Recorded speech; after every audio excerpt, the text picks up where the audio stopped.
Ladies and gentlemen, boys and girls, welcome to the Sean and Zach Show. Ta-da! Thanks for joining us. We'll see you next week. Psych, Guys, welcome to the really podcast. Welcome. We are rolling. We have Gunnar here, so if you hear any background noises or any crashes or things breaking or Saxony yelling, get the fuck over here, stop shitting on the floor. Awareness. That's because we have Gunnar with us. We actually had Gunnar on one of the first episodes. I know. Remember that? He pooped. Did he?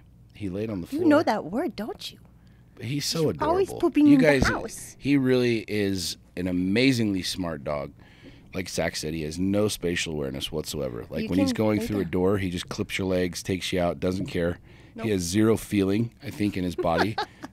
He ran his head into the ball of the truck. Yeah, like, he will dead sprint, smash his head into the side of the truck, into the ball on the back of the truck, and just keeps going. Doesn't whelp, doesn't nothing. It was so loud. Yeah. And he just was like, no. But he's a really good smart dog. We like dogs. Yeah. Gunner's a great dog. Guys, welcome to the show. So we decided to do a Q&A. We get so many questions, and I think we should probably up the show volume. Maybe we just do one Q&A a week. I think we should do that. We get so many freaking questions from you guys. Did he just piss on that? I swear to God, he just pissed on the freaking... Honey. Gunner, come here. That's a thing. It's Q&A. Hooray. Yes. So we're thinking we should just start doing a Q&A episode every single week. I think we do it. Yeah. I think it'd be great. Yeah. Babe, do we just want to jump right in? Let's just jump in because we've already been chit-chatting anyways. Come here, Gunner. I seriously think he just went over there and pissed on the chair. Sit down, motherfucker. All right, baby. Let's take this. You want to run this? Let's do this, baby. Yeah. Okay.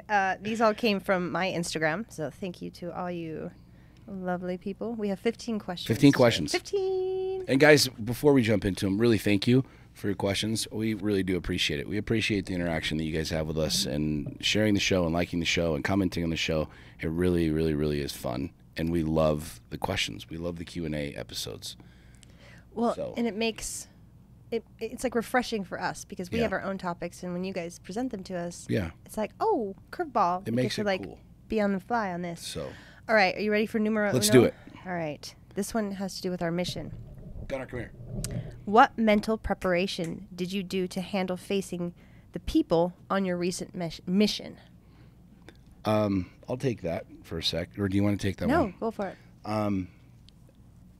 For those of you that don't know what that question is in context to, Saxon and I went on a mission with Operation Underground Railroad. An Operation Underground Railroad is a human trafficking, sex trafficking organization that my buddy Tim Ballard runs. And we were out of the country on an undercover mission, doing some things, looking for some people. We can get into all the details of that later, but that's what that question is in context to. And it's interesting because I've been asked that a ton. How do you deal with it? How do you look at these people? How do you literally stare at and talk to and engage with people that are talking about very, very, very dark and demonic things like selling children for sex? I feel like for me, one of the driving factors is thinking about each of these kids as my own kid. And the reality is, what would I do? Who would I need to be in order to save my kid? You know what I mean? Yep. Like if it was your kid on the other end of this, you would do anything, be anything, say anything that you needed to get your kid back. And that's kind of how I do it. Part of me looks at these people and I'm like, dude, I just want to put you in a hole. I mean, real talk. But I also realize too that some of these quote unquote bad guys are literally the gatekeepers to the mission that we're on, which is to rescue children and to get children out of this thing. So it's not, I don't want to sound weird, but it's not as hard as you would think for me. It's very emotional without question, because I look at these people and think to myself, I would love to do really, really, really terrible things to some of these human beings. But I think about my kids. That's what I do. When I go into that space and know that we're going to be talking to people and facing these people and doing this work, I literally just visualize my kids, and it makes it a lot easier for me to interact and converse with them. What about you, babe? Yeah. This was your first rodeo. So this was my first rodeo. It was so everything you said is also how I feel about it. Secondly, though, I know that my truth is that I know I was put here on this earth to do scary things. And part of doing scary things is showing up in the face of danger and evil, and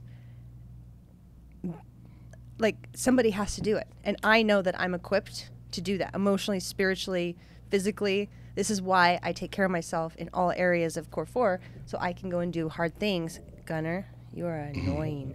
So I can do hard things because somebody has to do this work. Yeah. This evil is real. I've seen it with my own eyes. I've heard it with my own ears. To say, oh, somebody else will do it, that's not okay. Right. Like and I'm okay with being that person. So a lot of it's just planting my flag and knowing that I was put on here to do a mission in life, and this is part of it, and I just go for it. Yeah, it's not easy, but at the same time, it's not as difficult as you might think. Yeah. Being in character, in role, whatever, because you have a job to do. And I think as a parent, most parents would understand that. You know what I mean? But I also strongly encourage all of you to look into, this is not a plug, I guess it is a plug for OUR. I'm going to plug OUR. I strongly suggest every one of you who's listening to this, go check out OUR. Go look at their website. Go look at what they do. The organization. There's a lot of organizations out there, but I love Tim. I've known Tim for years, and I'm very, very, very much a believer. If I'm going to donate my time or money, I want it to go to something like this. Yeah. So. Yeah, and I am being with that organization and with the people in there. My biggest takeaway. Well, one of my biggest takeaways was that they are so committed to doing good. Yeah. And there's a lot of, people have, a lot of trolls have opinions on this stuff because it just makes people uncomfortable. And I can say, being around those people, around that whole thing, it's like, I would do it over and over and over. And I'm putting my life at risk, and and my husband, we're in this, but I fully support what they do. It was beyond beautiful. Okay, numero 2. How do you both manage your ego when it's activated during setbacks in your relationship? I don't have an ego, so I don't have to worry about that. I would love for you to answer this first. You want me to answer this first? Sure. Say it one more time. How do you both manage your ego when it's activated during setbacks or when you're triggered in a relationship? You become self-aware. You have to know yourself. Like we talk about this all the time. Knowing yourself well enough to be able to literally self-coach. Here's where I'm at. This is what's going on. I realized that you talk a lot about the heart and the mind and the differences of the results that you get. But I realized that, when I'm dealing in a place of ego, when I want to win, when I'm here, when I'm there, I never win. It's always me versus me. It's not me versus you. I think for a lot of my life, I looked at a relationship as me versus you type of a deal. And I think a lot of people do that. It's like, I hurt because of this person, or it's kind of we're against each other. We say that we're not, but energetically and with our ego and wanting to prove that we're right or validate something, we go into that space. And you never win. You never fucking win. No one wins. You don't win in the relationship, and you don't win individually. So for me, I realize when I get into an ego state, or I'm pissed off, or I'm triggered, or I'm here or there, I know that the only way that I'm going to be able to connect with you is when I disconnect from you and get me right. It's the only way. So for me, it's becoming self-aware to know, okay, I'm pissed, I'm triggered, whatever you want to fucking call it. And then you and I also are very much in agreement that if you come to me and you're like, yo, I'm pissed, I need some space, I don't try and push the gas to solve the problem. No, we need to talk about it now, right? If I need space, if I got to check myself, you're very good at saying, go check yourself and handle your shit and come back when you're ready. Yeah. And I think that's probably the biggest thing that people fail to do is knowing, okay, I'm in an ego state, or I'm pissed off, or I'm triggered, and now I'm just going to try and solve all of these problems from that state. It's the old saying, you can't solve a problem from the same place it was created. Yep. And so you've got to be able to check yourself, move out of that quote-unquote ego state, to a place of, call it consciousness, call it connection, in order for us to be able to solve any problems or work through any challenge. Yeah. In addition to that too, focusing when you're triggered, it's so easy and so common to focus on the lack or what the other person's not doing and pointing out, all of their flaws and instead of stepping back and actually being like, actually, I am grateful for all these things that they do, and this is where going from your head to your heart. Like, if I'm upset with Sean because he's being a dick, right? I can be like, well, he's this and he's this and he's this, but at the same time, I can do he's this and he's this and he's this from a place of gratitude in my heart, and that doesn't change the reality, doesn't change you being a dick. It changes me and how I'm going to show up. So, it's like, do I want to be grateful for what is and probably help the situation become better, or do I want to focus on all the lack and all the things I'm mad at and just stay in the shit storm with them? And then, like, that's not a good place for me, and it literally has nothing to do with you. I don't give a fuck. Like, if you want to go get mad, go be mad. I don't want to be mad. In addition to that, something that I've learned that I constantly work on is staying in my power. If I give you my power, because you're, and this is hypothetical, you're reacting to something, I react back, I've just given you my power instead of being like, you know what, this probably has nothing to do with me. I'm just going to go and love. I'm just going to go do something else. Maybe I'll just go and not be around this person. Those type of things. It's staying in gratitude and staying in your power. And it's not an ego power. It's like not letting the other person's shit all over you. Does that make sense? Okay. We're going to put that on a t-shirt. What's next? Good job. I like the little one-liners. Yeah. Ooh, this is a question for me, unless you would like to. Let's go. How do you embrace your femininity when you were a head of household / single mom? Oh, I didn't. I didn't very well. I actually didn't even realize I didn't until I started doing some work, and I noticed that I was living in my masculine all the time. And it's not because I wanted to, it's because it was mildly necessary. So single mom, head of household, you are, if you look at what feminine traits are and masculine traits are, the masculinity is about structure and providing and all these things. And I went through a mourning process where I truly was sad that I hadn't gotten to experience so much of my feminine energy for the majority of my life. And so becoming aware of that and just doing it in doses that, you can find that. You just have to have an awareness and education on what the feminine energy feels like, and that's flow, and that's grace, and that's movement and creation and receiving. You can implement things in your life that will bring more of that to you. So let me follow up on that. Sure. How much did trust play into that for you? Trust in when you talk about being single, like not trusting anybody to be able to let that femininity out. Well, I wasn't ever with anybody that I could trust to surrender my masculine and let them be the more masculine partner.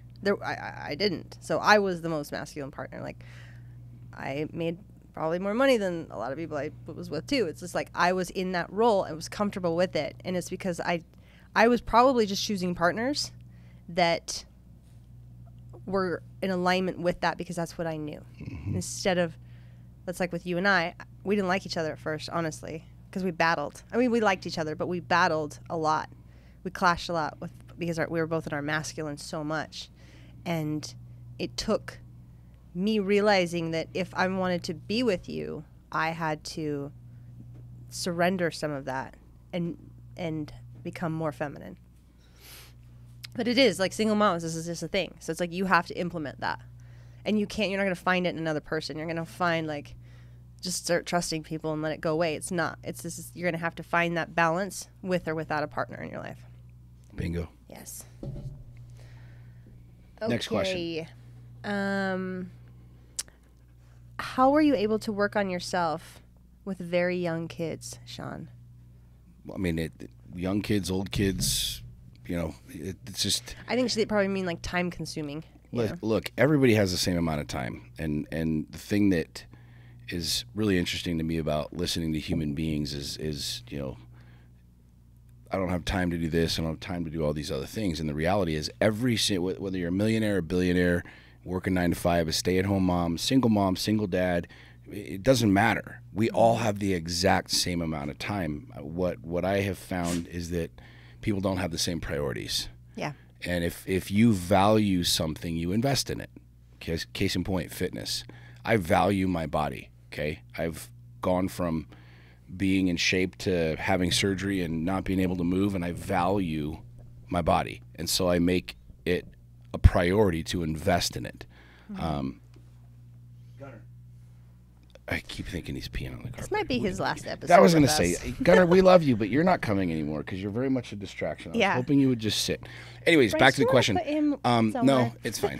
The truth is you value what you invest in. Yeah. And one of the things that I became aware of as a single dad a number of years ago is that I share this frequently. I can just tell my kids how to dream, how to live big, how to do all these things, how to value themselves, how to value their bodies, or I can show them. Mm-hmm. And so I chose a number of years ago that I was going to invest in me first. And this is a hard conversation for a lot of people to wrap their heads around, but I invest in me before anything else. I invest in me before I invest in you. I invest in me before I invest with my kids.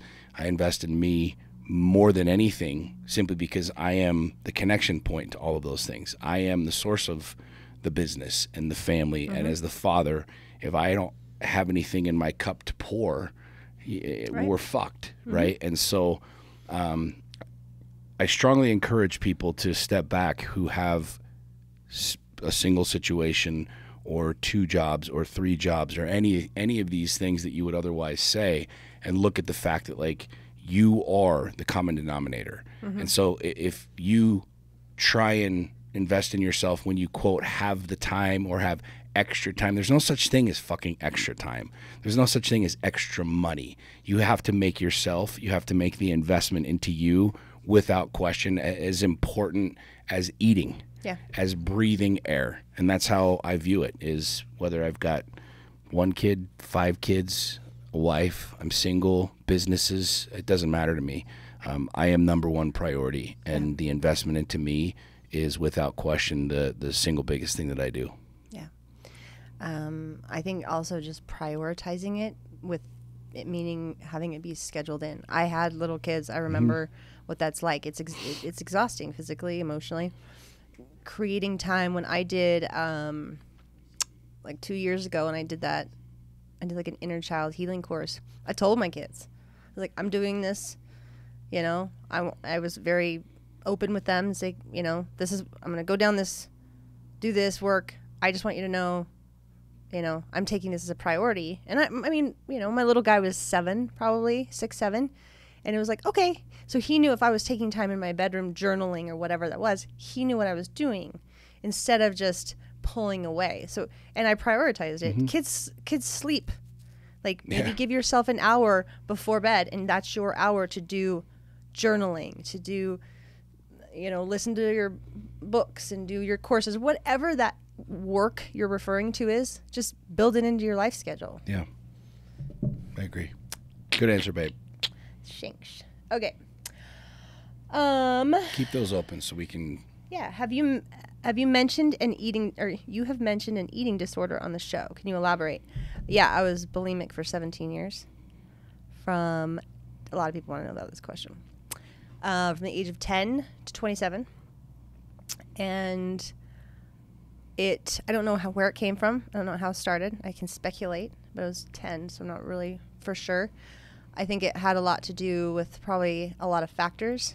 And I tried to get healthy multiple times in my life, and I had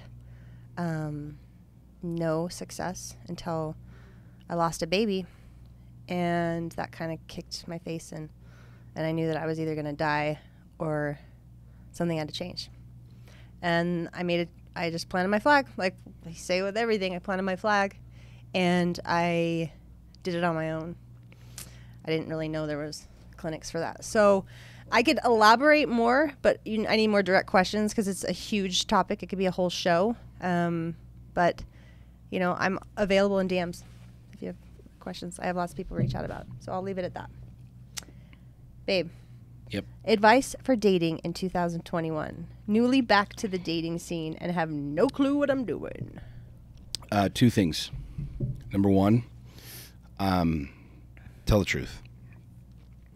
Like, you got to be all in, man. If you're putting on a facade, don't be surprised that you keep finding yourself in the hamster wheel of being frustrated, finding the same fuckboys or the same chicks or whatever it is. Like, we live in this day and age where we're trying to protect ourselves, and I had this conversation with my daughter the other day.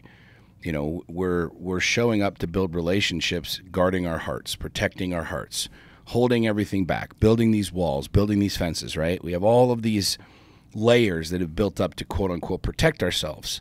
Well, how the fuck are you supposed to build a relationship that way? How do you build a relationship that way? You can't. Mm-hmm. It's literally like, it's just imagine you've got your heart and you have it completely protected, completely boarded up, guarded up, barbed wire around it, and you're going out and dating people, trying to find love, create love, build love, and you're not using the thing or letting people in or showing the thing that you're going to need to do in order to have love. It's the most ass backwards thing, right? Mm-hmm. We think that by protecting our hearts that we are safe, and in my opinion, it's the least safe thing you can do. And so truly, like, when you think about that, people say, well, Sean, you don't know my past and you don't know my trauma. I don't need to know any of it. I have the same thing. I did the exact same fucking racket. I did this, which is why I know, like, how to do this. It's only when you look at it and say, I'm going to be all in. And there's a ton of vulnerability to that. I'm going to speak my truth. I'm going to share what it is that I believe that I want out of the gates. Yeah. And if this person doesn't fit the mold or they think I'm nutty, then fine, they're not my person, mm-hmm. right? But the second thing to this is, this kind of ties in with it, is creating very, very, very clear boundaries, period. Yeah. You know, if you have non-negotiables and you negotiate on those, don't be surprised why you end up getting hurt. Don't be surprised why you end up, you know, somebody's looking, your non-negotiable is porn, right? We don't do porn, whatever it is. And you're dating somebody who's looking at porn going, well, you know what? They'll quit for me, or they'll do this, or they'll do that. Fuck that shit, period. Mm-hmm. If you don't have your boundaries set and you're trying to create something with someone, you're going to move all over the place. There's literally no guide. It's like trying to go down the rails on the train, and you're just all over the fucking place, right? Yeah. This is not what people want to hear. And this is really, really, really hard, because if you think about that, if you do have these boundaries, if you do have these non-negotiables set in stone, maybe you think you come across like a dick, or chicks, you think like you come across like a bitch. The truth is, I'd rather come across like a dick and know exactly where we stand out of the gates. Yeah. And know exactly where we stand on date one, right? Mm-hmm. If I want more kids and you want no kids, that's just, yeah, you might be hot and we might be cool and this is a great date, but we're not headed in the same direction. So why would we go out again?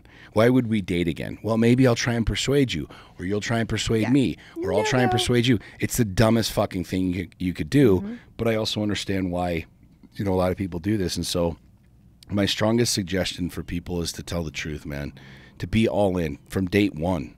Date one. I mean, you're sitting down with somebody, man, don't bullshit them. Don't give them the fucking smoke and mirrors. Tell them who you are. Tell them what you're afraid of. Tell them about your past. People are like, oh, well, you got to ease into that shit. I don't believe that. I believe that we didn't ease into it at all. I believe that there's so many people are struggling in dating right now because they are trying to, quote, ease into it. Mm-hmm. And you're literally building an infatuation or a connection with somebody off of lies. Mm-hmm. Period. I agree. You will never build a fucking long-term relationship, a marriage, anything of value, so long as you're lying, not telling them the truth, or trying to protect yourself and protect your heart. Mm-hmm. You're either all in or all the fuck out. Yep. Yeah. And all I want to add to that is have fun.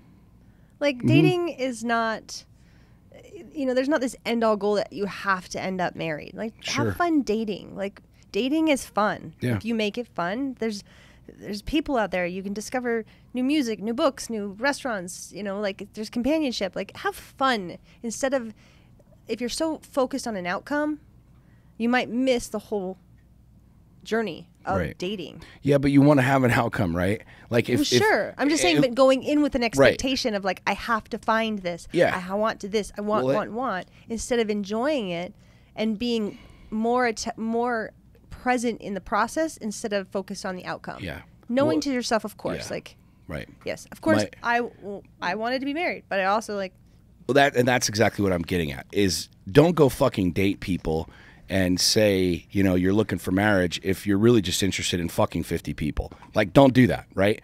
I mean, you see that all over the place. You see, you read somebody's fucking profile on Tinder or Bumble, and they show up and they're literally the exact opposite person who have the exact opposite realities and goals.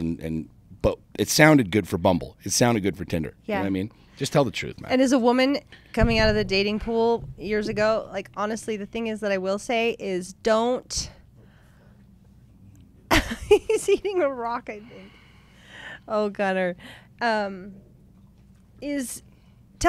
Women want the truth. You don't have to protect them from it.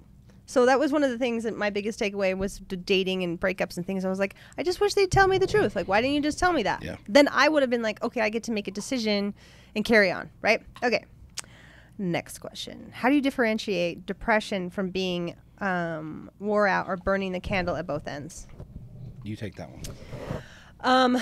Depression is a symptom of doing that. So if you are running yourself ragged, you're going to be depressed.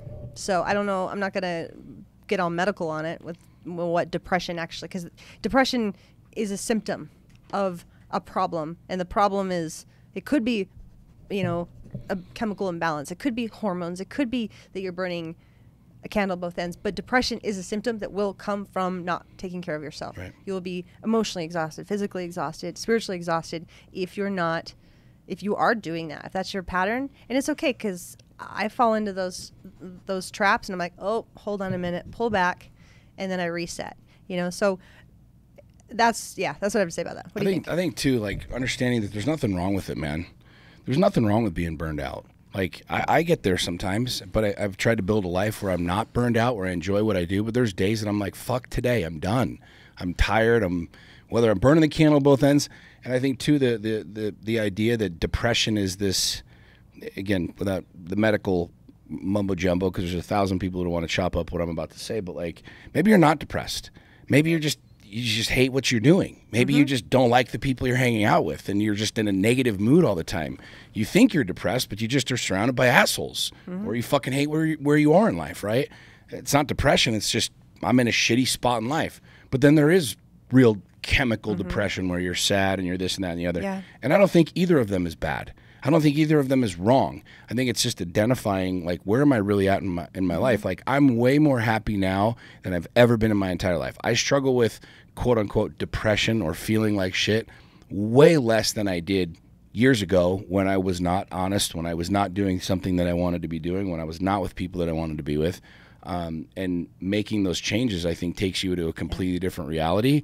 But I think the first thing people need to check is, like, am I surrounded by assholes? Do I have a job that I fucking hate? Can I not stand my family? Like, I'm labeling this depression, but the truth is I just might be in a really shitty place in my life, right? Yeah. If you're not living with integrity, in your own, and you're honoring yourself, you're going to be depressed. Be radically honest with yourself about this stuff, man. Yeah. I mean, there are days, literally, like, I know very, very, very, and you know what? Andy Frisilla talks about this. I'll mention Andy, because Andy talks about depression. And this is a dude who makes hundreds of millions of dollars, has a wildly successful company, has a beautiful wife, dogs, and a backyard that's to die for, and employees, and an exotic car collection. And he talks about how he struggles with depression. And he has legitimate depression. And I think it's very, very, very real to have the conversation around it. But he also talks about how he knows it. He understands it. He works through it. And as we've talked about many times, you know, wherever you are, the storm's going to pass at some point in time. You know what I mean? But, yeah, I don't want to go too far down the rabbit hole on this, but I think it's very important for people to understand the difference between Am I chemically depressed? Are there things in my life, or am I just not in a place in my life that I want to be? Yeah. And maybe just literally changing jobs changes your entire fucking environment, changes your entire well-being, right? So, changing your outlook can change a lot too. Yeah, totally, like man. we just talked about earlier. Totally. Oh, this is a good one. How do you learn to hear God's voice and guidance? You want to take that one first, or me too? I'll take it. Yeah. It's in your heart. My truth is I hear God in my heart. I don't hear, with my ears. I don't get whispers in my ear and tell me what to do and how to feel and that everything's going to be okay. Like, you don't at all? In my ears? Yeah, you don't like hear? No. Your hearing's in your heart. Oh, it's fully in my heart. Fully in my heart. I'll get ideas and things and I'm like, that was totally God. But my biggest thing is, in my heart, like if I sit still, especially if I'll just connect those two questions. If I'm feeling depressed and sad and defeated and like I'm not worthy or I'm not enough or whatever story, right? If I get quiet and get in my heart, like I know none of that's real. None of it's real. Mm-hmm. And that's where I find God. I find God also in, moments where I can just lay there. I don't know. It's all heart space. Cool. I don't know if you can start practicing getting into your heart space, you'll feel that. I believe you'll feel that. That's where. What about you? The question being, how do you hear? You have to listen. Mm-hmm. I think a lot of people, it's very easy to talk. It's very easy to pray. But if you're not listening, those answers don't come. And I have found that the more I want to have answers, the more I find them. It's interesting. Like I'll find answers on billboards. I'll find answers in a song. I'll find answers in a red light, watching something happen and seeing clouds or looking around. And it's not some hippy dippy, like I'm only talking to God when I'm on drugs. But the more I listen and the more I'm open and wanting to listen, I'm finding these things coming from heart space, ear. I hear things. I hear, in conversation and call it the voices, whatever, whether that's in my head, in my heart, or real. It's all of the above. But I think something that people really should start paying attention to is if you are a Christian, if you are somebody who wants guidance and you do want to talk to deity, you have to fucking listen. You need to learn how to listen. This is not just a push this button and here's what it is. You literally have to learn how to listen. Yeah. Just like you would have to learn how to get in shape or learn how to, sell or learn how to do any of these things. You truly have to practice listening and learn how to listen. And most of my life, it was run 100 miles an hour. Maybe he'll show up, maybe he won't. And all of a sudden, when I realized, no, he's talking to me 24/7. The question is, am I listening? That's when things started to really pop up in my life differently. And when I talk to people now, I'm like, I talk to God all day long, every single day, and he's showing me shit all day long. You know what I mean? But I'm listening. Yeah, and synchronicities are real. So I'm an absolute believer, without question, in God gives you navigation and tools and people and challenges in order. And they come in synchronicities. Like, I could ramble off a bunch, but there are places that I have shown up and had conversations, and it's like everything is in direct alignment with all those people, and we have this joke. And now all we say is, of course, that's what happened, of course, because it's like we are paying attention to the synchronicities and to the opportunities, because God's not gonna. He's not gonna. You have to take action. You're gonna get shaken, he's just gonna come down and grab you and shake you. I've never had that happen before. Right. I've never had that happen before. But as I'm listening, and like you said, those aha moments, you have to connect that. You're like, oh, wait a second. I remember asking God for this, or this, and now all of a sudden here it is, right? Oh, there it is, right? It's just like practicing seeing, practicing hearing, practicing listening. I feel like the more you do that, I mean, I forget the scripture, but it's like it'll be added upon, line upon line, precept upon precept, here a little, there a little. You start seeing these things, and in my opinion, the more you listen, the more you're hearing, the more you're gonna hear. 1,000%. I believe it's a muscle, just like anything else. Being able to. Gunnar, we sure love you, but dude, you are a pain in the ass today. I think that's every day with little Gunnar. Every day. Okay. After a divorce, how do you handle your family still wanting to be friends with your ex? It's just weird. I don't. I can take this one. I don't. Yeah, you take that one because I don't. I had this happen, and at the time, this was a long time ago, I was really hurt by it. I thought, how do you invite them over for dinner and you didn't invite me? And I had all this like meh about it, like almost like entitlement, right? And I called myself out on it. And listen, like people can do whatever they want. If my grandparents want to have my ex-husband and his wife over for dinner, like they can do that.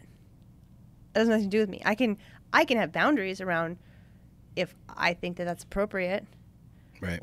And how I want to engage then with those people. But you can't control people. Yeah. They can do whatever they want. Now, if you want to be attached and be angry, that's on you too. So, you can also find gratitude. Like, oh, well, that's really great that they want to still be kind to my ex. Like, maybe you should be kind to your ex. Mm-hmm. Yeah. So I can bounce all over on that one. Yeah, you without question have the boundaries, in my opinion. Yeah. Because there's a lot of pain and frustration and heartache in a divorce. And if, you're in a painful place and mom and dad are like, hey, we're having your ex over for dinner. It's like, you might want to have a chat with mom and dad and let them know like where you are, where your healing needs to be or whatever. But I mean, I hang out with my ex. We hang out with your exes. Like we're cool. Like, are we talking every day, texting every day, buddy? No, but like there's a friendship, there's a connection there, and it's healthy, right? It's not fake or made up. But I definitely think that as long as everybody has good motives around that, and it's not an ulterior motive type of deal where your family's hanging out with your ex and there's a whole bunch of fucking gossip about you and shit like that. That's just unhealthy, right? But get yourself right, and I think everything else falls into place. And I don't think there's anything wrong with having a conversation too. If you can have a conversation with that family, I have particular people in my family that I've had hard conversations with. They were just completely unaware. Yeah, they didn't even see it as an issue, and when I brought it up, then they got a choice. Right. They can make a decision from then, knowing how I feel about it, and that's where I can place the boundary. They might say, "Oh, I didn't even think of that. I'm so sorry. I was just trying to be amicable. I was, whatever." Or they could say, "I can have this person in my life, and you don't get to tell me what to do." And so then, but have a conversation. Like, always have a conversation, because you never know. A lot of people just aren't paying attention to life, like your life, like you think that they are, because they might be oblivious. All right, dear. Any tips to letting go of the fear to allow yourself to go all in? Say that one more time. Any tips to letting go of the fear to allow yourself to go all in? Polarity is a beautiful thing, man. If you know what it's like to not go all in, and you know the frustration of it, and you know the pain of it, what happens if you try something different? I might not be the best person to answer this because I'm a huge jumper, if you will. I'm jumping in. Like, I want to jump into everything. To me, if I'm afraid of it, or if I have fear around something, it makes me want to do it even more. I was literally talking to my coach the other day about boxing and fighting, and it terrifies me, right? Which is why I want to do it, which is why I love it. But I think if you're asking the question of, I'm afraid to go all in, you already know that the opposite side of that is potentially something bigger than you could have ever experienced or have ever experienced. So if you're asking yourself that question, number one, why aren't you all in, is probably a better question to ask. And if you've built something with somebody and you haven't been all in, you might want to start taking a serious look at that. But number two, like, what's the worst that can happen? Like, really think about that. You get hurt. Have you been hurt before? Yeah. I talk to people all the time. People are like, oh, I'm afraid to fail. Nobody's afraid to fail. We've all failed millions of times. We're experts at failing. We failed with business, and we failed with love, and we failed this. No one's afraid of failing, right? What people are afraid of is being judged. So people are terrified of being judged. And so when you think about it, like, you're afraid of being all in. At the end of the day, like, what's the worst that can happen? It doesn't work out. somebody doesn't say I love you back, okay, now what? Keep moving. You know what I mean? Yeah. I also think that you can't go all in with someone else unless you're all in with you. Right. 100%. Because that relationship will challenge everything that you believe about yourself. Yep. Your demons they'll be screaming louder than they've ever screamed before in your whole life. Your insecurities will be blaring. So you have to truly be all in on you and be able to take care of you and call yourself out and live in integrity. And, you know, when you do fuck up, like, own your shit to yourself. You don't have to own your shit to someone else. Like, that's your responsibilities. You know, everybody makes mistakes. Everybody lashes out. Everybody's ridiculous. It doesn't, I mean, I'm sure there's some monks that probably have their shit together all the time. I don't know them. Like, they're not my people. My people are colorful, okay? So, like, I fuck up sometimes and I just step back and I'm like, all right, how can you do better? And that's me being all in on me. And then I have the ability to go all in with you. I can't, like, you only can go in as far with anything in life as you've gone on yourself, period. Like, you'll hit a wall. If you don't truly love and accept yourself and all of your mess, you can't accept someone else's. Yep. You're not going to. You're going to be moving, you know, living in their expectations, or it's going to be chaotic. So that's my biggest thing, is like, make sure that you are so committed to being all in on you, because you will come face to face with some of the biggest challenges of your life in a relationship, because your intimate partner is your greatest spiritual teacher. There's no other relationship that will challenge you more. So you might as well know that, like, you've got you, so then you can do the relationship. Bingo. Good answer, dear. Shanks, babe. How do you manage motherhood/fatherhood and work when the kids are so small and you don't have any help? So she needs advice on how to manage motherhood when her kids are so small. Share your Zoomy story. Desperate times call for desperate measures. No, it's desperate, but at the same time, it's the old saying, like, you know, it doesn't matter how many resources you have; it matters how resourceful you are. Yeah. So my initial answer, I will tell that story. My first thought was ask for help. Mm-hmm. There's help out there. If that means you have a girlfriend that you guys trade off babysitting their kids, like there's another single mom, you know, I guarantee it. There's a lot of them. You know, this night she has all the kids. You get to go take care of you. You get to go do whatever that is, and swap it around. Like, ask for help. You can go to your local church and get a directory and find young girls that'll work for cheap and babysit for you. Like, there is a way. There was a time when my oldest was really little, and I worked at the mall, and I couldn't find a babysitter. It was so long ago, I don't remember why, but I only had me, and I had my own apartment. I had to pay my own bills, and so I thought, I'll just take him to work with me. And I put him in a box behind the cash wrap and gave him a Subway sandwich and some books. Thankfully, he's a chill kid, and he just sat in a box until I figured out what to do with him, because I just went to work.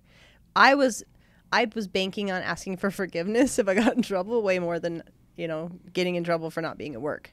No one ever got mad at me. I had a pretty cool manager, but, you know, it's like I was resourceful. I made a decision that, like, I had a responsibility to both. I had a responsibility to my child and to my job, and I brought him to work. So you can, there is always means to making everything happen. You know, there's story after story after story. Yeah. The other thing that I would suggest too is, as like the owner of a company and having multiple employees, like, I'm open to things. I'm flexible on things. I've had experiences with some single parents that work for me that are like, hey, the weeks changed, or this happened or that happened. Yeah. Can I bring my kid? Sure. You know what I mean? Like, I'm open to that. So if you're a single parent sitting in a position where you think that there's no, you know, ability for you to make moves or whatever, make some moves, have some conversations. If you don't talk to your boss, you don't talk to your coworkers, whatever, the answer is always going to be no. But there's always, as you said, there's always a way to make something happen. The question is are you resourceful enough to do it? Yep. Indeed, my dear. All right. This is a question you read earlier, but I think it's really good. We need to cover this. My husband regrets getting married. No, dun, dun, dun. This is such a weird question. Hold on. My husband regrets getting married and says he just isn't a family man. What do I do? I want to take this one first. Okay, you go first. Divorce him. It'll give me some time to... You want to know why? Because he doesn't want to be with you. He doesn't want to be with your family. Yeah. So why do you want him there? It's so simple. Leave him. I might disagree with you. Okay, I think she's full of shit. Well, here's the thing. I think she's full of shit. It doesn't even matter. Right. Like, you two obviously aren't meant to tango. So learn why you married a man that doesn't want to be there. If you just got married, right? And this is what really... It's always funny for me to hear stories about people that get married, and then all of a sudden all their darkness comes out and they find out all of these things, and oh my God, what he has, this addictions and the whole thing. If you don't know somebody before you get married, like, what the fuck are you doing? You know what I'm saying? I mean, you just got the blinders on. You're like, oh, this is all fucking great. Like, ask hard questions, man. Like, for real, ask fucking hard questions. If you just got married and you're again, I think that she has way bigger issues and way bigger fish to fry than what she's actually saying. This is without question a cop-out of, here's where I am, but I'm going to blame it on him. But let's just assume this for a second, that you just married somebody and you're a family person and they decided to tell you that they're not a family person. What the fuck were you doing when you were dating? Were you guys just fucking? Did you just eat ice cream and that was it? Or did you guys actually have legitimate conversations about goals, aspirations, fears, triggers, trauma? Where am I going? Where have I been? If those are not things that you're doing while you're dating, you're completely wasting your time. But don't for 1 second think that you just got done dating this person and now you're married, and something like that's as polar opposite as like black and white just decides to surface. You're like, oh shit, I didn't know. Bullshit, dude. You either fucking ignored it, you're lying about it, or you probably should not have gotten married. You know what I mean? Yeah. This is just weird to me because with you and I, like, we went, for lack of better words, we went balls deep out of the gates. Because I'm like, yo, if I'm going to spend my time with you, and you said the same thing, you're spending time with me, like, I'm not playing small, right? Like, you wanted a relationship. You weren't interested in just having, fuck buddies and perpetuating, pain and frustration. And it was like, we're either going to date or we're not going to date. Yeah. And it's either going to be you and I dating or it's not going to be anything. And I think what that caused both of us to do was step into, all right, well, then we're playing with everything's going to be on the table, right? If you're dating someone, I don't want to go too far down this rabbit hole, but if you're dating somebody with the intention of being in a relationship, and whether you want to just have a monogamous relationship outside of marriage or marriage, if you want to spend time with somebody and you're legitimately if you have feelings and you care and you're wanting to build something, and again, I don't think marriage is this. I think people get married because it's the external experience and the external, move of your internal commitment. Yeah. But really ask yourself a question. If you don't know this person yet you're dating them, or you don't have these types of answers, like, why don't you, number one? But number two, what does it say about you that you're all of a sudden married to this person and you're surprised by this massive thing, which is really, really, really big. I'm passionate about this because I have a lot of single friends. You have a lot of single friends. We hear from a lot of single people that continually talk about the same shit over and over and over again. I got blindsided. We've been dating for a year, and all of a sudden I found out these things and all of this other shit. You know what I'm saying? And it's like, well, what questions were you asking for the last year? Like, what were you wanting to know about this person? Were you really digging in? Were you really getting to know them? Or were you guys just playing, patty cake and fucking? Right. And truth be told, that's where a lot of people are. For sure. A lot of people that are single are just playing very, very, very superficial games, but then talking about how hard it is to date and how hard it is to find people and how hard it is to do all this other shit. Yeah. And that has a lot to do with going all in on you. When I broke it off with you, I looked inside and I'm like, what am I doing? Like, where is my radical? I was like getting radically accountable, right? Other breakups too. It's like looking at what role or what pattern or what am I doing to contribute to this trend? Like, why is this happening? And then that's why when we reconnected, I had new awarenesses to things. And so it's like when you do things, because we all do things unconsciously, like maybe you were ignoring red flags because of whatever. Now you get to be conscious that I was doing that. Where's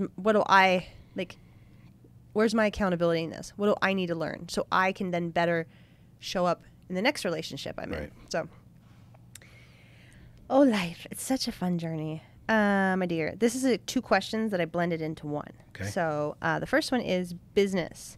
Me and my significant other are business partners, and it can be challenging. Second, how do you handle disagreements you may have with owning and running businesses together? I'll take this for a second. Sax and I sat down yesterday and had a conversation about the need that we have to have a further conversation around our business relationship. Because I'll just give you a perfect example. When 6 months ago, I basically hired you to run the den. Mm-hmm. You became an admin and had a job description and roles and things that you were doing. And since that has happened, and since that started, we've radically changed the direction of the den. Mm-hmm. Hired a team and have the app, and so I'm sitting here thinking to myself, okay, well, what are we doing with this deal, this literal job? And you and I've talked about it. Like, business is business, relationship is relationship. Like, this will be clear cut, done and done. And so I think that the most powerful thing that you can do is communicate. I mean, it solves all the problems anyways. Mm-hmm. But it's not a personal thing, right? Like, you're smart enough to know what a job is and what a boss does because you've had employees and you've had people and the whole thing. And so when you operate from a place of this is the business and here's what we're doing, and you take the emotions out of it, I think that very smart, practical people get that. We both get that. We both know that there's been a change here, so the dynamic is going to change. This is going to change. But that only comes with really, really, really good egolessness communication. Mm-hmm. You know what I mean? So the first part of that question is, can you do it? Yeah, I love doing it. I've always wanted to have my wife be part of my business and part of Lions Not Sheep, and now I have that, and it's fucking rad. The flip side is you have... What about paying you for? You have to manage the two, right? And I think it's very easy to do if you communicate well. Yeah. I'm going to take a sidetrack on this as well. This also goes for your employees. So take your significant other out of the question. Ladies and gents, like, if you want a business, the best thing that you can do is to have clearly defined job descriptions and job roles for your employees. Mm-hmm. Where most people go wrong is they huddle everybody around and say, here's the big vision. If you're a CEO like me, if you're a visionary, you share the big vision and you pay the least amount of attention to the little details, right? The execution of it. Because I'm not an execution guy, I'm a vision guy. And what I have found is time after time after time, if I don't have a very, very, very clear job description and map for these people, it causes a lot of fucking contention. Because I have expectations, but they don't have meet them. Exactly. They can't meet them because they don't know. Now, enter the relationship. If you and I don't have crystal fucking clear job descriptions and roles for what we do within the business, if you're going to be working part of the business or running the business or an employee of the business, you're no different than anybody else there. You should have, and I should have, very clearly defined job descriptions, not only with our relationship, but when we're doing business together. Yeah. I have a lot of experience with this too, because I've coached women that work, they work for their husbands. They're partners. I mean, yeah. But it's really a lot too in how you guys are respecting each other. Because if it's like you're working for my business, then that's kind of tearing down your partner. If you look at it like it's our business and you're energetically contributing to the building of an empire, and the other person honors that as well, even if it is his company, it's how that's spoken to the partner just out of respect and love and unity that is very powerful in how you use your words. I went to a Women in Business event with Emily Frisilla. It was her event. And most of the women I met there, they work with their husbands. And almost all of them had great, amazing, positive things to say. I will give some empathy to a lot of the women that I met there and I've coached, they've stepped out of their own careers and stepped into helping build their husband's empire and make it theirs. That is a really, really delicate thing for most high-performing women, because we know how to do us. And so when we step into that, you know, it's like, so you also have to know it's okay to not drive. Like, if you're going to do that, you have to explain that. Yeah. So this is something that you've talked about a lot, that women and men need to hear. Yeah. I'm just referring to women doing this because most of those women at the event, they stepped into they retired their successful careers, which is, I just did this. I basically retired what I was doing very successfully for year and year and year, because energetically, you and I we would be moving in opposite directions most of the time, and we didn't want that as for our life, like for our empire, right? So part of the driving is trusting that you have a skill set and you get to communicate that very clearly. Like I tell Sean, don't put me in with technology. You'll be wasting your money because it'll take me forever to do it. So don't give me that. You know my skill set. So I tell you, I'm like, I'm good at this. I'm good at this. I love doing this. So then odds are the results are going to be greater anyways. And part of doing that is then you get to say, okay, I want you to do these things. And I feel like I'm really going to be successful in that. And you know that I'm good at that, right? But part of the not driving is saying, at the end of the day, like, it's your company. And as much as I want to build and support, like, I take direction from you at that. And I don't take it personally, because it isn't mine. Like, I'm grateful to be building something together. But that is really, really difficult to do at first when you're used to being in charge. Same thing with, you know, when go from being a single mom and to be married. Like, I had the same thing. It's really difficult to go from being in charge and not in charge. But it's not, there's a lot of gratitude you can find in that. Because now you can look at it like, I have a partner. I don't actually have to do it on my own. There's a positive. There's all these ways of looking at it, but you have to be able to surrender your ego and really show up with a lot of respect. Yeah. Both parties. I think that, I know if you're failing in the communication space, and this is actually an amplifier of your relationship, we both know people and have coached people that their relationship wasn't where it needed to be, and then they're trying to work together, and it causes a massive rift. You know, I've got a client that was one of the big things he came to me for, is trying to figure out his own personal life, and his wife worked with him the whole thing. And while he's in chaos, everything is in chaos, right? But one of the things that I clearly identified with him is like that she was in a role in the company because they both thought it was the best place for her. Well, she fucking sucked at the role. It's not what she wanted to do, but it was a need that they had in the company, and she just wanted to support him and said, I'm in, kind of a deal. And it was a lot more chaos and a lot more contention than had they just said, look, this isn't my cup of tea, this isn't my rodeo, here's what I'm really good at. And fellas, listen to this, like, you will also be significantly more profitable if you do it this way. If you put your wife into a place where she says, I want to be in this place, and it's not her rodeo, it's not her skill set, you don't need to be paying her a paycheck just to appease her to make her part of the deal.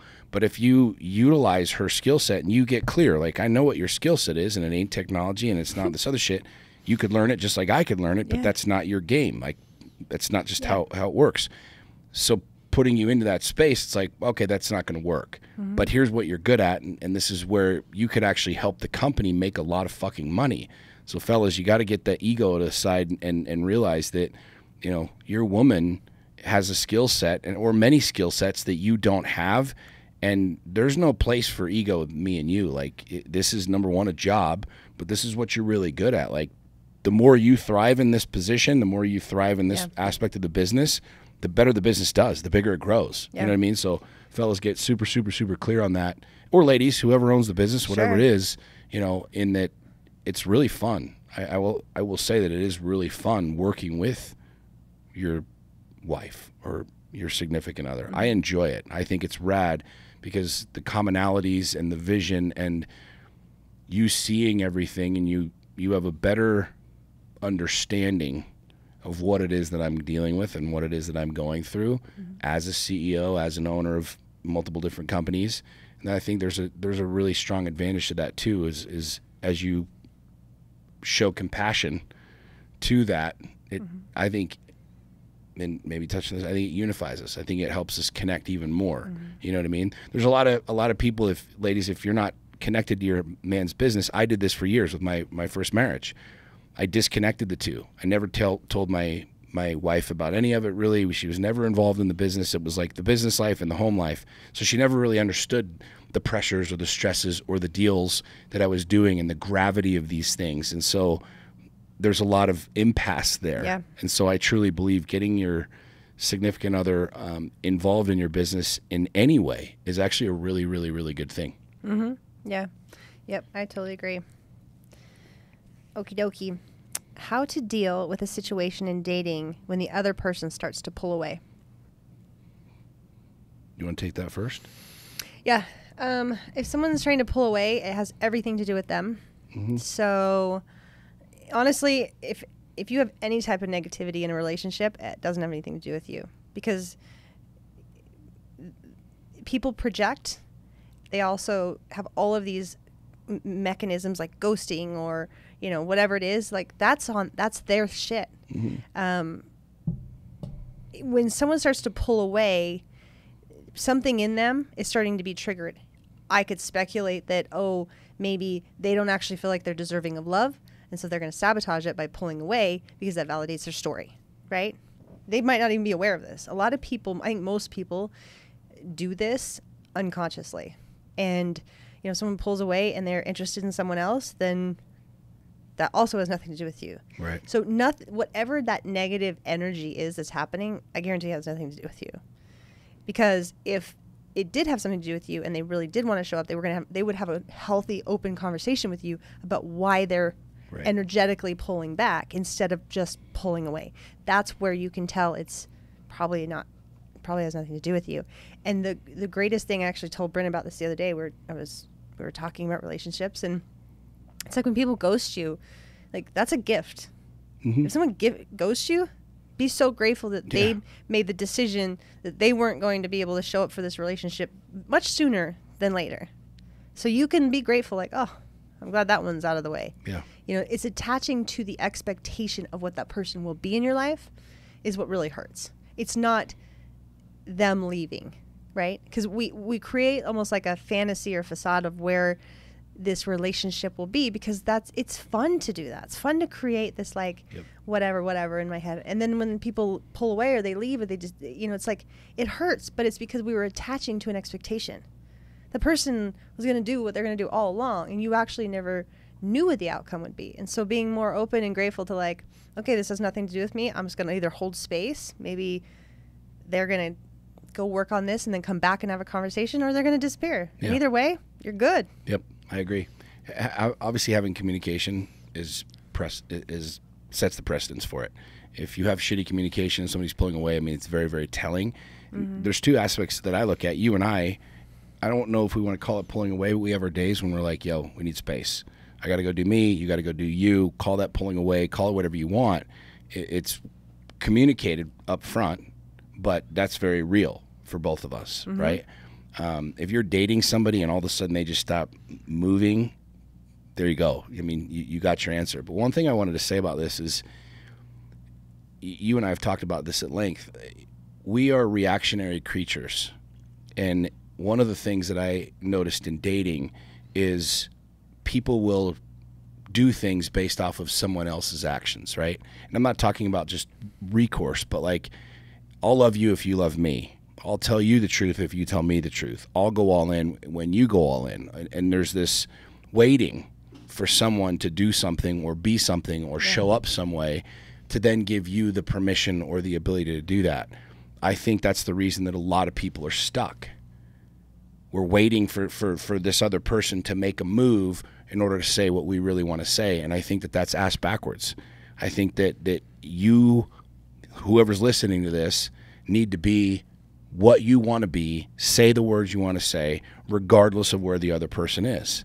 Because it's like two children. You sit in the corners, and really it just takes one simple, quick conversation to unify you guys, but you're sitting in corners, pouting and throwing a temper tantrum, and neither of you is where you really want to be, right?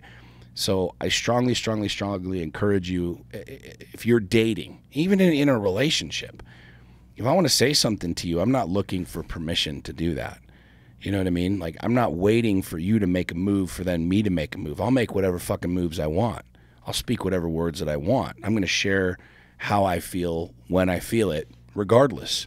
And I think this transcends relationships too. It's people really truly loving who the fuck they are and being comfortable with who they are, right? You're going to be judged either way, right? But so long as you sit in a relationship and you're dating somebody and you're holding off what you want to say because you're not sure if they're ready, or you're not sure what they're going to say, or you're not sure how they're going to respond, fuck that, man. There's a reason that you're uncomfortable. There's a reason that you're not connected with this person, is because you're not fucking being honest. Like, speak the words that you want to speak. If something comes into your heart, you want to say something, you want to do something, say it. Go do it. Don't fucking wait for somebody to give you permission. Don't say it. You know what I'm saying? What? So unless you're going to be a dick, keep it to yourself. Well, no, sometimes people need to be told strong things. No, but does that make sense? This is something that like, you and I, you showed me that when we were dating in a very strong way. You're like, look, here's the deal. This is exactly how I feel.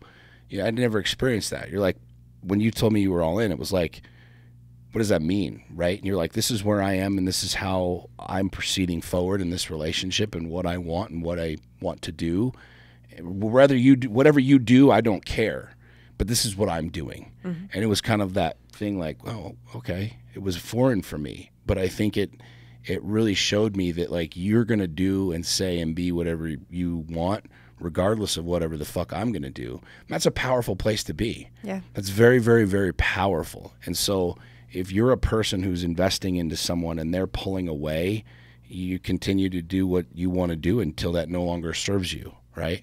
But never, never, never, never, never wait to tell somebody to do something, to be somewhere, to make the move for them to do something. Because then that, like you talked about power before, that person has all of the power over you. You never want to be in that position. Yeah.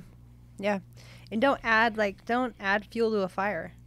You know, when we have disagreements, like, the best thing I can do is kind of, like, I just ignore you. And not in a negative way. Like, it's like, I don't have anything to contribute, because it's not like, you're doing your thing. And anything I do is going to just add fuel to it. So I just kind of ignore you, and I go on living my life. And, like, it usually diffuses things.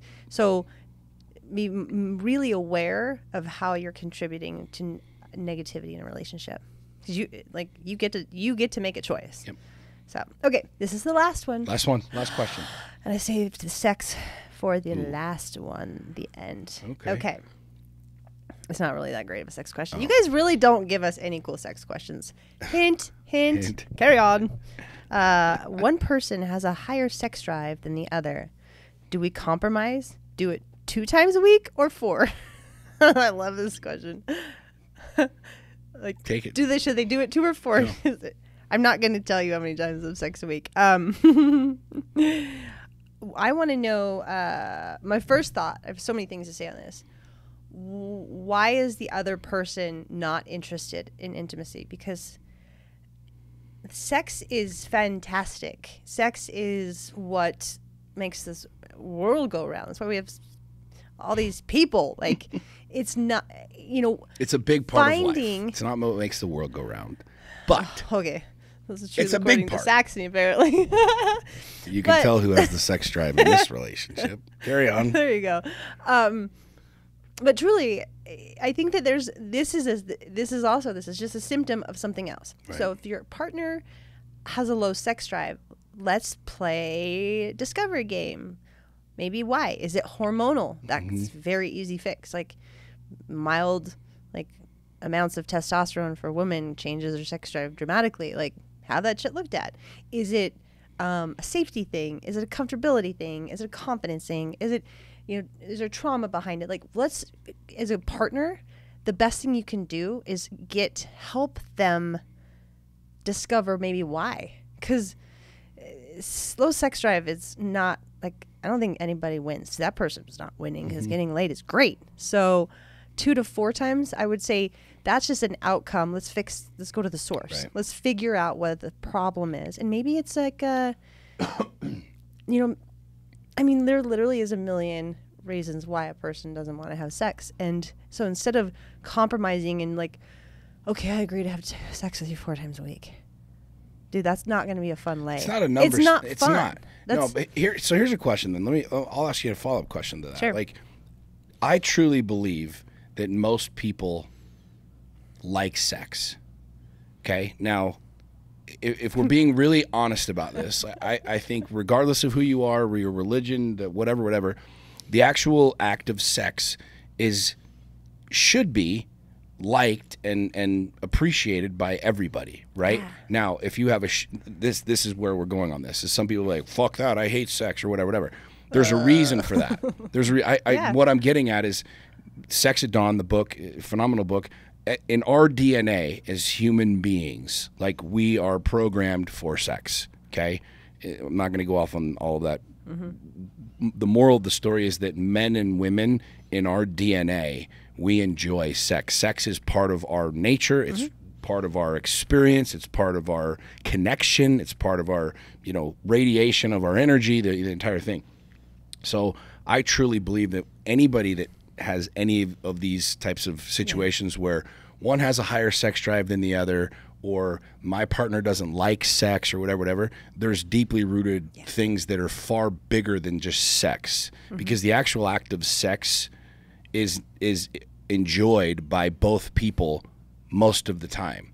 And again, if a man is saying no, well, there's a reason for that. If a woman is saying no, there's a reason for that. Is it possible your partner completely fucking sucks? Possibly. There's a lot to fucking learn about sex, right? Most people did not grow up being taught about it, being taught different positions and crazy shit, and being open and free and being in a position like in their home or their church or whatever. They talked about it, which is understandable. Just like anything else, it's something that needs to be learned, and you need to explore things, and you need to have conversation around it. But I truly believe that when that question comes up, it's that whoever that person is that quote unquote doesn't want it as much or isn't there, I truly believe that they do, but there's something blocking them. Whether it's they hate the actual act because they haven't communicated and they don't know, or they just have like such a negative connotation around it, or they hate their body and they don't want to get naked, or they hate their partner's body and they don't want to get naked and don't want to talk about it.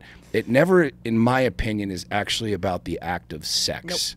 And so I truly believe that if you're in a position where there is that friction, there is that resistance, it's not about the actual act of sex. It's something bigger and something deeper. And so if you're sitting in that position, then have a conversation with your significant other. Like, that's one of the things I appreciate about, our sex life is we're really fucking open about things. And most of my life I wasn't. I mean, truly I wasn't. And, guys, we beat our chest and, the whole alpha game and whatever. But the reality is most men don't know jack shit about sex, right? Nor are we're like giddy little kids. No, boobies. Oh, there's a vagina. But when you really think about it, like, it's pretty gangster to be able to appreciate your sex life as much as you appreciate your six-pack or your bank account or your, ability to read a book or whatever, to invest in that skill set and it is a skill set to learn not only how to communicate, but to put the ego down and to talk about certain things and to be open to certain things is really, really, really powerful. And I truly believe that most women want that. A lot of guys have this misconception. Since we're talking about sex, let's go down this rabbit hole for a second. There's this misconception, especially in a religious culture, that if I start talking about doing kinky shit, wild shit, that my woman is going to think that I'm a sex pervert, that I'm an addict, that I'm looking at porn. And that might not be the case at all. I just might be too big of a pussy to say it. But the truth is that actually would connect us. That might be a turn on. That might be something that you're interested in, right? And so I truly believe that most couples are not talking about sex enough. We're not getting rowdy enough. We're not talking about our dreams and our fantasies and our desires. And I truly believe that if you're in a good relationship, whether it's monogamous, however you define that, but you're in a good, trusting relationship, I can say whatever I want to say to you and you're not going to judge me. You're not going to be like, oh, well, you're this, that, or the other. Most of the time, it's exactly what you're doing right now. Smiling because you're like, oh, okay. You want to do what? Like, you want to put a fucking jungle gym in the bedroom? Okay, well, let's, what are the dimensions of said figure jungle out where gym? the studs are. You know what I mean? But I think that, this is a big conversation for a reason, because the number one and number two leading causes of divorce is sex and money. And I think we need to be talking about sex more. We need to be having sex more. We need to be exploring more in our own relationships this act, this connection, this tool, this resource, because, you and I both know that there's not a whole lot that sex can't help. You could be having the worst day. Sex changes the course of the day. We could be completely disconnected and arguing and not getting along or whatever. Yeah, we've been real talk. Sax and I have had an interesting morning energetically, and I literally texted her. I was like, "We need to fuck right now." Like literally, we need to fuck. Like right at the beginning of the podcast. No shit. And am I lying? No, am I that's wrong? why I brought it up. Because there's something just energetically when you get disconnected. Being able to reconnect through that primal reality, in my opinion, it strips away all the bullshit. Right? Like you get into this place where it's vulnerable, it's raw, it's primal, it's open, and it's like that might be all you need to just change your day, to change the energy, to reconnect, to rebond. We have so many fucking stories in our heads and our culture and our society and about sex, and I truly believe that it's it can solve a lot of problems, man. Yeah. Also, be really open about what you want. Like, if I want Sean to do something to my body, I just tell him that's what I want. Yeah. And he does it. So, these conversations become fun, and intimacy there's a lot more to intimacy than sex. And that's where the conversations, like if you guys are sexting, if you're being flirty, if you're doing this, like all of these things lead to a closer connection, which will probably lead you to more sex in your life. I think that, to answer that question specifically, like start having conversations. Like we've said, like just start talking about it. I do know, I'm going to go a little hippie on this, that women, the feminine, has to be open to receive. So if you're in a place where you've been really like disconnected and rigid and like don't think that she's just gonna like blossom for you. Like I know that is what it is, but like the feminine opens to receive when it feels safe and seen and loved and honored, right? So if you're being a dick, she's not gonna want to fuck you, like so maybe also look at where am I contributing and where is the disconnect? Because if my woman is feeling loved and seen and heard and praised, odds are like she's disarmed and open, which leads to more sex. I promise you. I want to say one more thing on sex and then we'll be done. And this goes for everything else in a relationship as well. The therapy, counseling, coaching, self-help industry is a multi-billion-dollar industry, okay?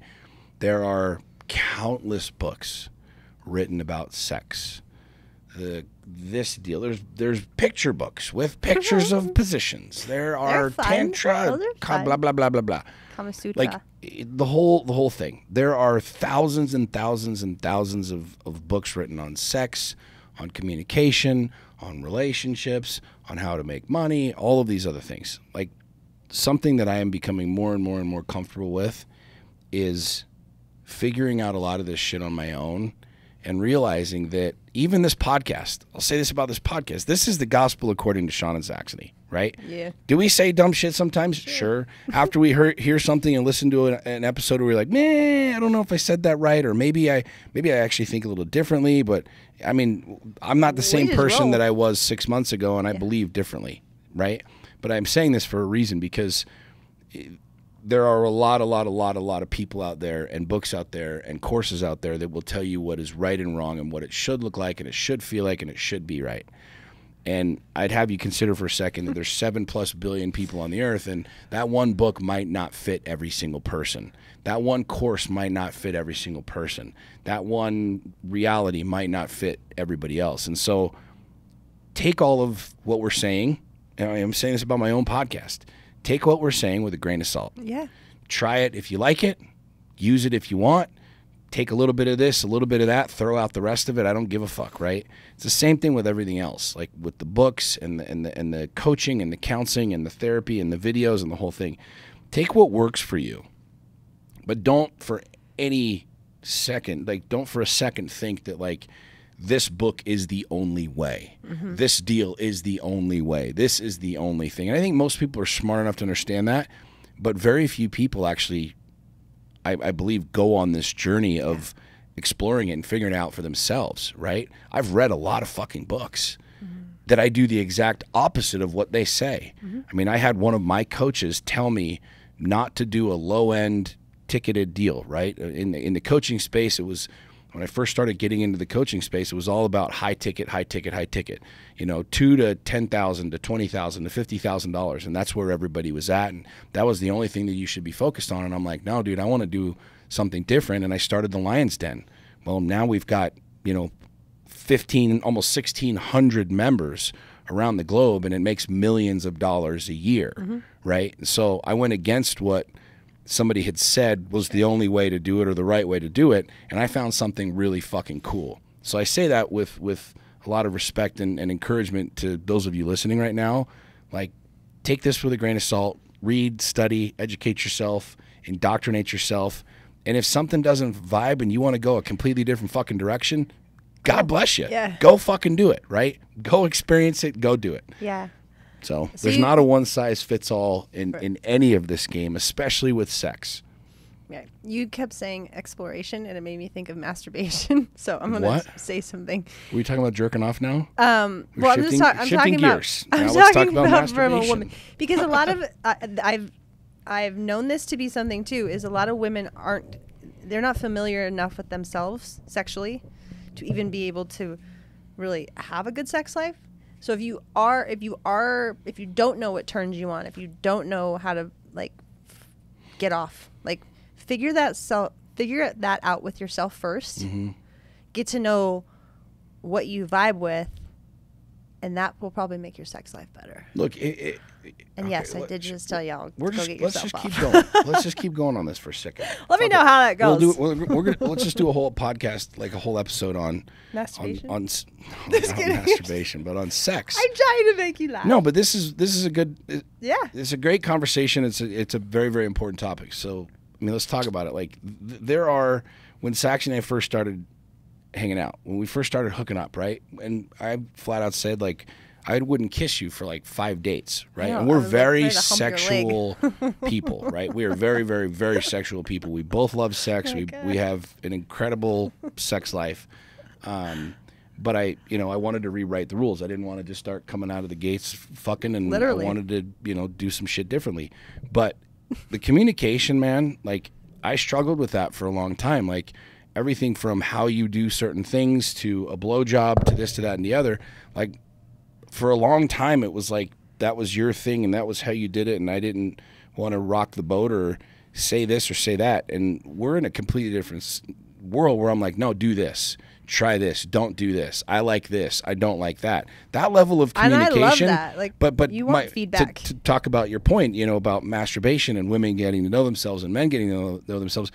You're a fucking idiot if you're in a relationship and you're not communicating about what you want, what you like, what works, what doesn't work, what feels good, what doesn't feel good. I know this because for a lot of my life, I didn't have those conversations. I was like, oh shit, this is how it is, and you just do it, and as long as you both get off, I guess this is sex. This is good, right? Yeah. And there are so many fucking levels to this, but dude, open your fucking mouth and talk. Sax is like, oh, open my mouth. If you're watching this, so funny. Insert the sexual joke. But I'm being completely serious when I say this. Like, the way that you and I communicate, when you're like, I like this, do this way, do it this way. It's not an ego check. It doesn't mean you suck. It doesn't mean that what you're doing is wrong. It just means I like this more. This feels better to me, right? And to me, that's like, extraordinarily liberating to be able to be with a partner where you can have those kinds of conversations and say, hey, I want this. Yeah. I like this. And I know for a fact that there are a lot of people listening to this that don't have that. They don't do that. And I don't need to call anybody out or this, that, or the other, but like if you're that person, take it from two people that have been down that path, that have done it both ways. It's not as scary as you think. It's a little bit weird at first when you start talking about this or that or the other, but all of a sudden you realize you're like, dude, our sex life is way better. Our connection is better. Our communication, even outside of the bedroom, is significantly better when we're willing to talk about some of this quote unquote scary stuff or weird stuff. Or like you talk about girls knowing their body, figuring themselves out. You know what I mean? It's an extraordinarily powerful reality to go down that path. Yep. I just had a thought too. It's like a lot of, if you're our age and you've had multiple sex partners and you have, you're in this new sexual relationship, there's, you might have a story around something like, blowjobs were perceived as this in a past relationship. Well, don't